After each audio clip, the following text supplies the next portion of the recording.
247वां दिन पुराने अहदनामा में से आज की तलावत यसाया नबी का सहीफा, उसका 5वां बाब, 8वीं आयत से लेकर 8वें बाब की 10वीं आयत तक। उन पर अफसोस जो घर से घर और खेत से खेत मिला देते हैं, यहां तक कि कुछ जगह बाकी ना बचे और मुल्क में वही अकेले बसें। रब्बुल अफ़वाज ने मेरे कान में कहा, यकीनन बहुत से घर उजड़ जाएंगे और बड़े बड़े आलीशान और खूबसूरत मकान भी बेचिराग होंगे, क्योंकि 15 बीघे पाकिस्तान से फकत एक बतमै हासिल होगी और एक होमर बीज से एक ईफा गल्ला। उन पर अफसोस जो सुबह सवेरे उठते हैं ताकि नशाबाजी के दरपे हों और जो रात को जागते हैं जब तक शराब उनको भड़का न दे। और उनके जश्न की महफिलों में बरबत और सितार और दफ और बीन और शराब हैं, लेकिन वो खुदावंद के काम को नहीं सोचते और उसके हाथों की कारीगरी पर गौर नहीं करते। इसलिए मेरे लोग जहालत के सबब से असीरी में जाते हैं। उनके बुजुर्ग भूखों मरते और अवाम प्यास से जलते हैं। पस पाताल अपनी हवस बढ़ाता है और अपना मुंह बेइंतहा फाड़ता है। और उनके शरीफ और आम लोग और गोगाई और जो कोई उनमें फख्र करता है उसमें उतर जाएंगे। और छोटा आदमी झुकाया जाएगा और बड़ा आदमी पस्त होगा और मगरूरों की आंखें नीची हो जाएंगी, लेकिन रब्बुल अफ़वाज अदालत में सरबुलंद होगा और खुदाए कद्दूस की तकदीस सदाकत से की जाएगी। तब बर्रे गोया अपनी चरागाहों में चरेंगे और दौलतमंदों के वीरान खेत परदेसियों के गल्ले खाएंगे। उन पर अफसोस जो बतालत की तनाबों से बदकरदारी को और गोया गाड़ी के रस्सों से गुनाह को खींच लाते हैं और जो कहते हैं कि वो जल्दी करे और फुर्ती से अपना काम करे कि हम देखें और इसराइल के कद्दूस की मशवरत नजदीक हो और आन पहुंचे ताकि हम उसे जानें। उन पर अफसोस जो बदी को नेकी और नेकी को बदी कहते हैं और नूर की जगह तारीकी को और तारीकी की जगह नूर को देते हैं और शरीनी के बदले तलखी और तलखी के बदले शरीनी रखते हैं। उन पर अफसोस जो अपनी नजर में दानिशमंद और अपनी निगाह में साहिब इम्तियाज हैं। उन पर अफसोस जो मैं पीने में जोरावर और शराब मिलाने में पहलवान हैं, जो रिश्वत लेकर शरीरों को सादिक और सादिकों को नाराज ठहराते हैं। बस जिस तरह आग भूसे को खा जाती है और जलता हुआ फूस बैठ जाता है, उसी तरह उनकी जड़ वो सीधा होगी और उनकी कली गर्द की तरह उड़ जाएगी, क्योंकि उन्होंने रब्बुल अफ़वाज की शरीयत को तर्क किया और इसराइल के कद्दूस के कलाम को हकीर जाना। इसलिए खुदावंद का कहर उसके लोगों पर भड़का और उसने उनके खिलाफ अपना हाथ बढ़ाया और उनको मारा। चुनाचे पहाड़ कांप गए और उनकी लाशें बाजारों में गलाजत की मानत पड़ी हैं। बावजूद इसके उसका कहर टल नहीं गया, बल्कि उसका हाथ हनूज बढ़ा हुआ है और वो कौमों के लिए दूर से झंडा खड़ा करेगा और उनको जमीन की इंतहा से सुस्कार कर बुलाएगा। और देख, वो दौड़े चले आएंगे, ना कोई उनमें थकेगा ना फिसलेगा, ना कोई ऊंघेगा ना सोएगा, ना उनका कमरबंद खुलेगा और ना उनकी जूतियों का तस्मा टूटेगा। उनके तीर तेज हैं और उनकी सब कमानें कशीदा होंगी। उनके घोड़ों के सुम चकमाक और उनकी गाड़ियां गिरदबाद की मानद होंगी। वो शेरनी की मानद गरजेंगे, हाँ, वो जवान शेरों की तरह धाड़ेंगे। वो गुर्रा कर शिकार पकड़ेंगे और उसे बेरोक टोक ले जाएंगे और कोई बचाने वाला ना होगा।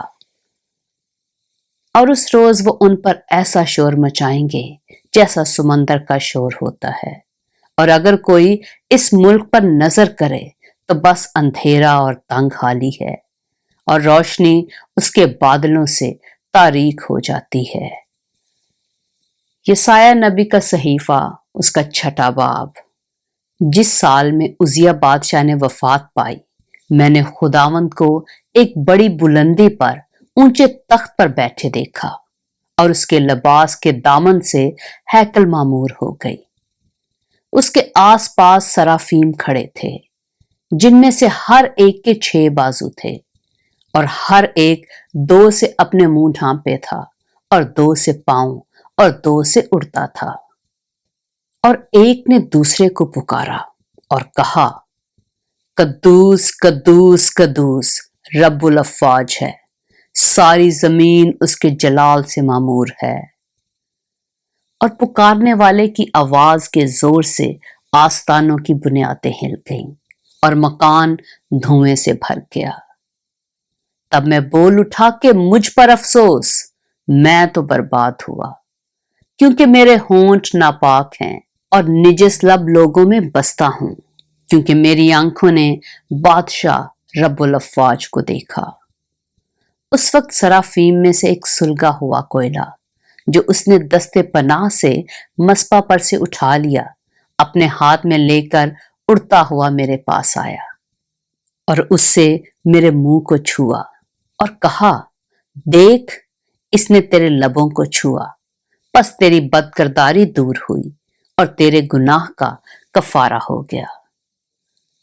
उस वक्त मैंने खुदावंद की आवाज सुनी, जिसने फरमाया, मैं किसको भेजूं और हमारी तरफ से कौन जाएगा? तब मैंने अर्ज की, मैं हाजिर हूं, मुझे भेज। और उसने फरमाया, जा और इन लोगों से कह कि तुम सुना करो पर समझो नहीं, तुम देखा करो पर बूझो नहीं।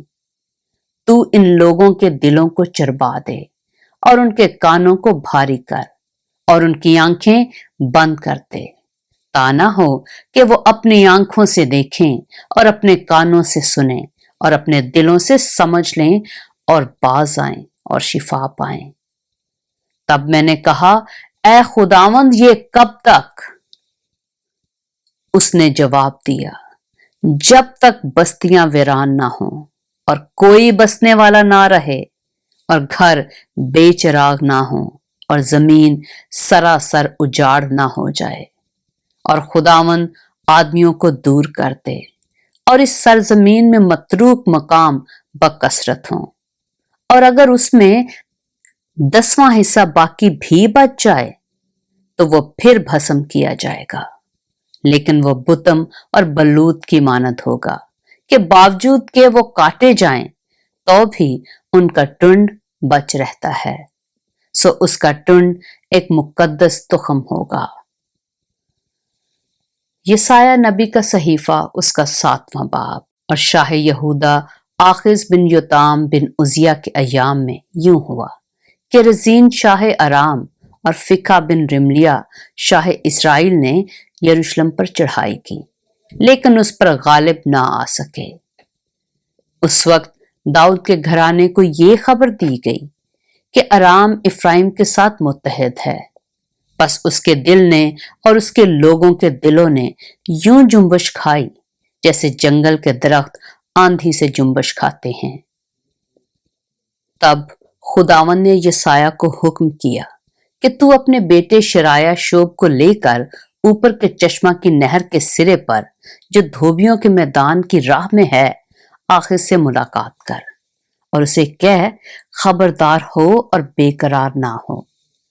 इन लकटियों के 2 धुओं वाले टुकड़ों से, यानी अरामी रजीन और रिमलिया के बेटे की कहर अंगेजी से ना डर और तेरा दिल ना घबराए, चूंकि अराम और इफ्राइम और रमलिया का बेटा तेरे खिलाफ मशवरत करके कहते हैं कि आओ हम यहूदा पर चढ़ाई करें और उसे तंग करें और अपने लिए उसमें रखना पैदा करें اور ताबील के बेटे को उसके दरमियान तख्त नशीन करे।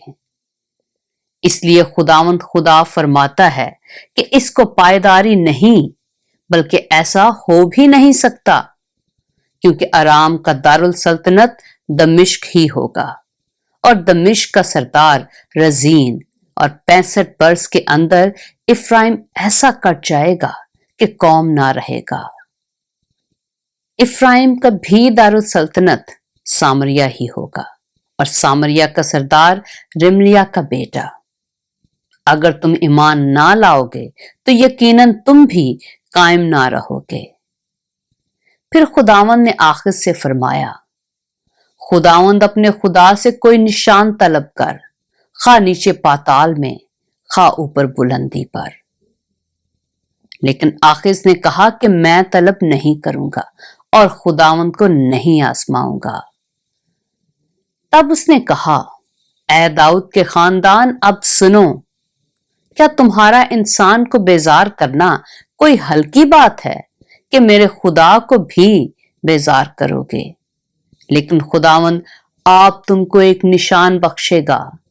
देखो, एक कंवारी हामला होगी और बेटा पैदा होगा और वो उसका नाम इम्मानुएल रखेगी। वो दही और शहद खाएगा जब तक कि वो नेकी और बदी के रद्द और कबूल के काबिल ना हो। पर इससे पेशतर कि ये लड़का नेकी और बदी के रद्द और कबूल के काबिल हो, ये मुल्क जिसके दोनों बादशाहों से तुझको नफरत है वीरान हो जाएगा। खुदावंद तुझ पर और तेरे लोगों और तेरे बाप के घराने पर ऐसे दिन लाएगा जैसे उस दिन से जब इफ्राइम यहूदा से जुदा हुआ आज तक कभी ना लाया, यानी शाह असूर के दिन। और उस वक्त यूं होगा कि खुदावंद मिस्र की नहरों के उस सिरे पर से मक्खियों को और असूर के मुल्क से जंबूरों को सुस्कार कर बुलाएगा। सो वह सब आएंगे और वीरान वादियों में और चट्टानों के दराड़ों में और सब खारिस्तानों में और सब चरागाहों में छा जाएंगे। उसी रोज खुदावंद उस तरह से जो दरियाए फरात के पार से किराया पर लिया, यानी असूर के बादशाह से सर और पांव के बाल मूंडेगा और इससे दाढ़ी भी खुरची जाएगी। और उस वक्त यूं होगा कि आदमी सिर्फ एक गाय और 2 भेड़ें पालेगा और उनके दूध की फरावानी से लोग मक्खन खाएंगे, क्योंकि हर एक जो इस मुल्क में बच रहेगा मक्खन और शहद ही खाया करेगा। और उस वक्त ये हालत हो जाएगी कि हर जगह हजारों रुपया के ताकिस्तानों की जगह खारदार झाड़ियां होंगी। लोग तीर और कमाने लेकर वहां आएंगे, क्योंकि तमाम मुल्क कांटों और झाड़ियों से पुर होगा। मगर उन सब पहाड़ियों पर जो कुदाली से खोदी जाती हैं, झाड़ियों और कांटों के खौफ से तो फिर ना चढ़ेगा, लेकिन वो गाय, बैल और भेड़ बकरियों की चरागाह होंगी। यसाया नबी का सहीफा, उसका 8वां बाब। फिर खुदावंद ने मुझे फरमाया कि एक बड़ी तख्ती ले और उस पर साफ साफ लिख, महीर शालाल हाशबस के लिए, और 2 दयानतदार गवाहों को, यानी उरिया काहन को और जकरिया बिन यबरकिया को शाहिद बना। और मैं नबिया के पास गया, सो वह हामला हुई और बेटा पैदा हुआ। तब खुदावंद ने मुझे फरमाया कि इसका नाम महीर शालाल हाशबस रख, क्योंकि इससे पेशतर के ये लड़का अब्बा और अम्मा कहना सीखे, दमिश्क का माल और सामरिया की लूट को उठवा कर शाह असूर के हजूर ले जाएंगे। फिर खुदावंद ने मुझसे फरमाया, चूंकि इन लोगों ने चश्मा शलूह के आस्तारो पानी को रद्द किया और रजीन और रमलिया के बेटे पर मायल हुए, इसलिए अब देख, खुदावंद दरियाए फरात के सख्त शदीद सैलाब को, यानी शाह असूर और उसकी सारी शौकत को इन पर चढ़ा लाएगा, और वो अपने सब नालों पर और अपने सब किनारों से बह निकलेगा, और वो यहूदा में बढ़ता चला जाएगा और उसकी तुगयानी बढ़ती जाएगी। वो गर्दन तक पहुंचेगा और उसके परों के फैलाव से तेरे मुल्क की सारी वुसअत ऐ इमानुएल छुप जाएगी। ऐ लोगो, धूम मचाओ पर तुम टुकड़े टुकड़े किए जाओगे। और ऐ दूर दूर के मुल्कों के बाशिंदों सुनो, कमर बांधो पर तुम्हारे टुकड़े टुकड़े किए जाएंगे। कमर बांधो पर तुम्हारे पुर्जे पुर्जे होंगे। तुम मंसूबा बांधो पर वो बातिल होगा। तुम कुछ कहो और उसे क़याम ना होगा, क्योंकि खुदा हमारे साथ है। पाक कलाम के पढ़े और सुने जाने पर खुदावंद की बरकत हो।